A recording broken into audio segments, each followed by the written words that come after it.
A lot of us been hoping for. Interestingly enough, kind sir, we do have a story that is going to segue right into that particular conversation that we're about to have. Now, look, many of us who are traditional Halo players, purists that love Halo for one reason or another.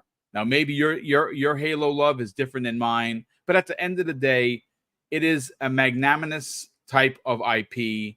It is for me, at least as an OG Xbox fan, it is what Xbox is. Now, depending on whether you played Halo Infinite or you didn't, you liked it or you didn't, I'm not going to get into that conversation because everyone's tastes are different, and that's perfectly fine. Some people want Sprint right here, others don't want Sprint. Okay, fine. But the one thing that many of us, at least I have asked this question, and I'm going to go right first. I'm going to go right back to you, Infinite Umbra, is with the Call of Duty Studios now first party.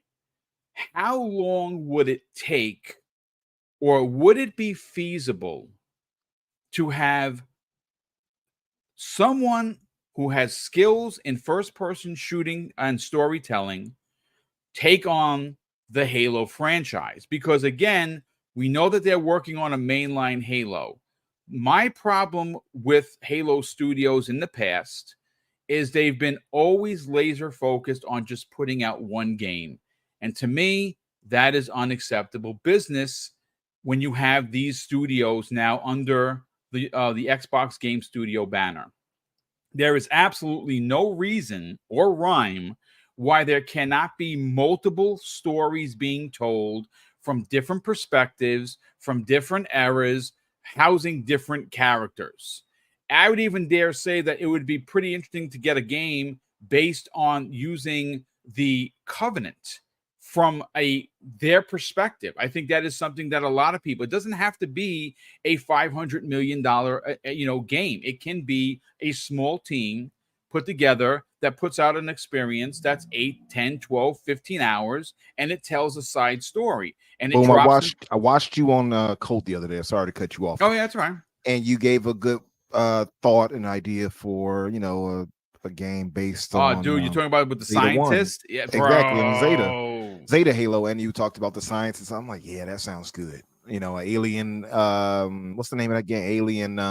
Isolation, which Isolation I esque so type good. game. Oh yeah, that would So be really good. good. Yes. Imagine that fighting the Covenant, and you're some like regular scientist, and you have to try to get out of there. That would be dope. I like stuff like that. So I would like for them. And Halo is just ripe for the exploration. For The the world lore and is so everything big. else. It's so Yeah. much lore. And so much of it has not been told. Specifically, Halo Zeta, which if you don't know, is where the Flood were made, right? And it could be, who doesn't want a horror Halo type of game where you're a scientist? You got to get to the evac. You got a certain amount of time to get there. And you know what? You find a handgun, you find a pulse rifle, you got to sneak past the Flood, you got to shoot some Flood, and they're chasing you. It to me, I'm getting goosebumps, ladies and gentlemen, because I'm a big old nerd. But you know what? Let's talk about a story that comes the way of comicbook.com. Alec Mullins wrote this story, and it is one that, of course, many people are talking about, but I happen to really like comicbook.com. I read the story twice. I like the way it was presented. That is what I'm going to use. The headline says this, ladies and gentlemen: Call of Duty studio Sledgehammer Games reportedly working on a new Halo game. Say what? Yes, that is what the rumor is. Could the longtime Call of Duty developer be entering a new kind of arena? Is the question that they are asking. Now, I'm going to read the literally verbatim from the story, and it says this: Modern Warfare 3 2023 developer Sledgehammer Games may be switching teams, according to Call of Duty leaker The Ghost of Hope.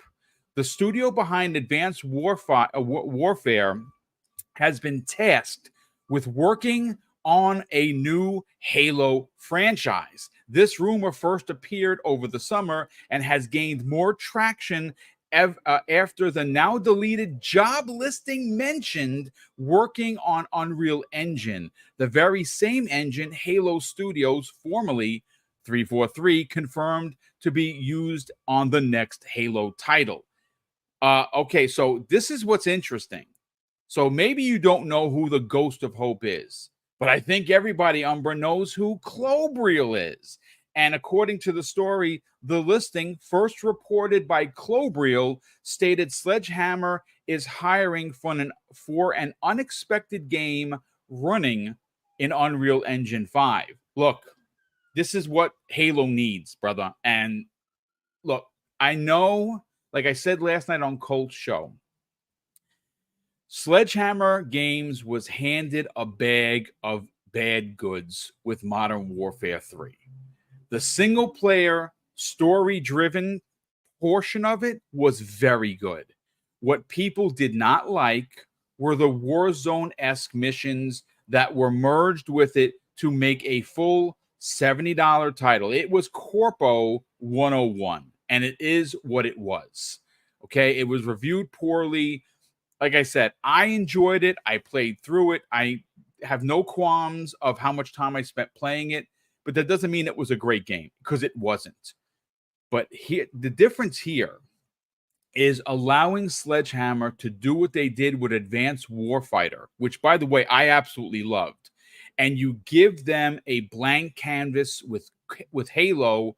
You let them make what they make. I think we potentially could have something super freaking special. Let's get your thoughts, dude.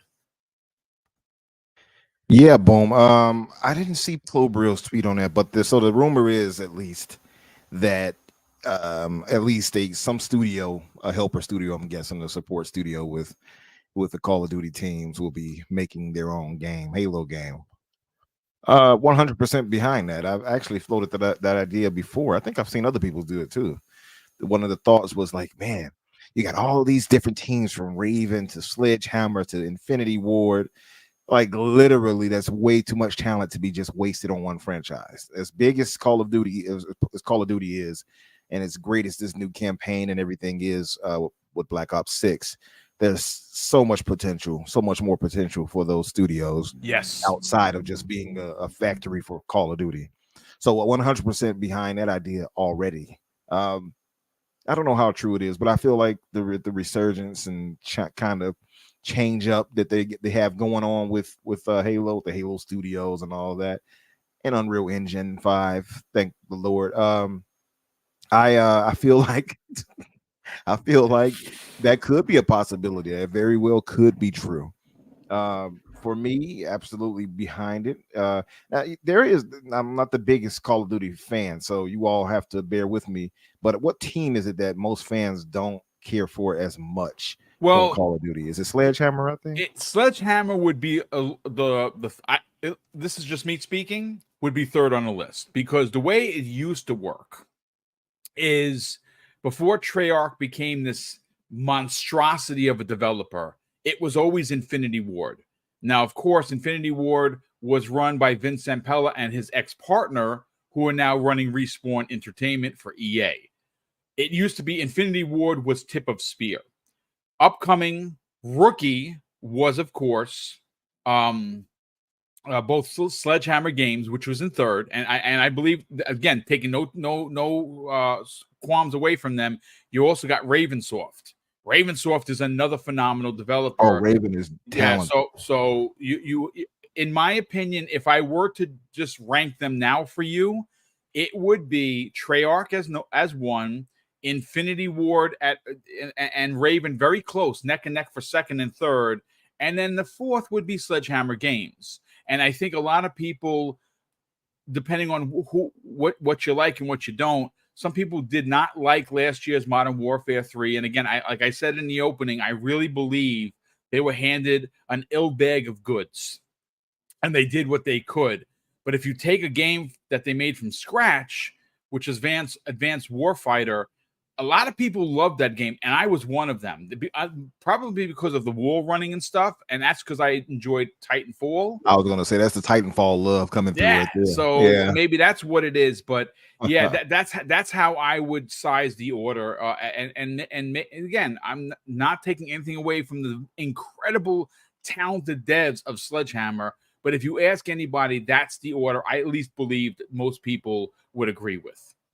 Yeah, so that's the thing. For me is that I feel like Sledgehammer might be the one that. Well, who made Black Ops 6 right here? Who was the one? That's Treyarch, sir. That's That would Treyarch. be So that's the Treyarch. Yeah, top of the. their tip of spear. There's just Okay, no that's doubt the about top it. of. Okay, that's big dog right there. Yeah, indeed. Yeah, I feel like any of these studios, I won't even Sledgehammer being the lesser of the teams, I still think they could even turn in a good project if given the time, right? And I think that's part of the problem that they don't really get the time. A lot of these they're churning out the game every year or so. And this Black Ops 6 was like 4-year development. The So longest in Call of Duty history for see, dev time. Yeah. yeah, so that like give them time, any of these studios, and especially the top of the top there with Treyarch, as you pointed out, and they can turn in some crazy good stuff. So I feel like if you give any of these teams some time on a Halo project, they could turn out something really good. Now we know that Halo Studios, they're going to be the main helm behind anything with it, but they did say in that snippet of information they gave us that they would be meting out, multiple projects. So this could very well be a real thing. I hope it is. I want them to expand. I mean, we've all been saying this for so long. Yes. To expand on this lore, it's ridiculous to have what is essentially Xbox's Star Wars in a sense, and as far as the deep lore that could be explored within it and really take it elsewhere. But they just haven't done that outside of maybe the books, So like if they really go all out, there's so much more they can do. And then when I pointed out the whole third person, uh, you know, maybe this is them kind of experimenting. Like this could be something like one of my thoughts was, I know yours is the scientist and trying to escape the flood, which I've heard a few people speak on having a flood as a central Yes. antagonist. I just want you to know I gave away $1 million idea that I will never get credit for. Hey, hello, I'm here waiting. I'm retired. Pierre, where you at? Let's go. Where you at, Pierre? Talk to us. But like one of mine was having Fire Team Osiris. You've probably heard me speak on this before. Let's go with that, man. Man. Let's check out Buck and Locke and find out what the H is happening with that crew. Yes, should I say? But yeah, get all of them. Vale, Locke, Buck. Explore all of these Spartan 4s and have them, show us in the third person mode. To give, like I said, put it in a Vanquish style, the way they move, because they showcased how Spartans move in 5 really, really well. I remember some people whining about them. Like, what do you think they would move like? Have you not read the books, or did you think they move slow? That's not how they move. They're fast. Yes. Like these are killing machines. They're not normal. They're enhanced. And so this is how they should move. So you put them in a third person setting, have them, being able to slide, and I mean, you can slide now. So have them being able to have this advanced movement, a la Vanquish, stylistic, and everything like that. Oh man, I'm sign me up. And I just feel like Infinite left us on such a cliffhanger on where we can go with them, because we don't know what happens to Locke and Fireteam Osiris. We don't know what happens in most things in there. That's the part that upset me about the campaign the most, is there was a lot of telling and not showing. And for instance, we saw the Brute Chieftain with Locke's helmet. We don't know what happened to him though. Right. So like when this is a spinoff, could be a way to explore that too. If they wanted to go that route, I'm all for all of that. I just want them to really expand on the lore of that. Hell, if they don't want to do that, they can go to Locke and Fireteam Osiris, or Locke by himself when he was just the Oni agent, and have him in his Locke armor and such like that, and explore what he's done for them as an Oni agent. Like it's so much stuff they can do with the franchise. I'm hoping this is a true rumor. I'll just say that. You know what? Look, at the end of the day, it's the rumor has been floating around since the summer. It has gained some momentum, and I think it really, if you just go based on something you made mention of, is when they were talking about the future of Halo with Halo Studios. They mentioned multiple projects. I think it's safe to say that this could be, without a doubt, one of those multiple projects. And what I love about this, Jamie, is this doesn't have to be a Halo Infinite game where they're worried about multiplayer, single player, and co-op. This can be a single player Call of Duty-esque style told game. Leave multiplayer out of it. And multiplayer lives in Halo Infinite. It's getting updates. It consistently gets it doesn't get seasons anymore. It gets I forgot what they're even called. They're not seasons, they're operations. So they keep getting new operations, and it's doing fine the way it is. What I love about this idea, Jamie, and I really like Umbra, hope it's true, is that we have an opportunity as Xbox fans to get something that we haven't had in a very long time. You got to remember when Halo 3 first came out, and it was amazing, one of my favorites of all time until Halo Infinite. Shortly after, the next year, you got Halo ODST, which was a freaking phenomenal side story where we met Buck for the first time, and it was incredible. It was cold and dark, and you were by yourself. It was an incredible experience that most Halo fans have been asking for since the Xbox 360 days. Look, I don't know how much it would cost to make a solely developed game by a studio, but I think that because we are in an era where quote unquote sales of the said game are not necessarily the most important. Of course, they want to sell you a game, but if you can get a game that is made by Sledgehammer and it is a Halo's told story, it's going into Game Pass. People are going to buy it. People are going to play it. People are going to enjoy it. It's something that the franchise needs. As much as I love 117 and I want to see what happens and how they figure out to tell the story after Infinite, whether it's a full-on reboot, which I hope it does not, they don't go that route, that they somehow continue after Infinite. We do need these side stories. This is exciting news. I'm super stoked for this. Let's get your hot take, man.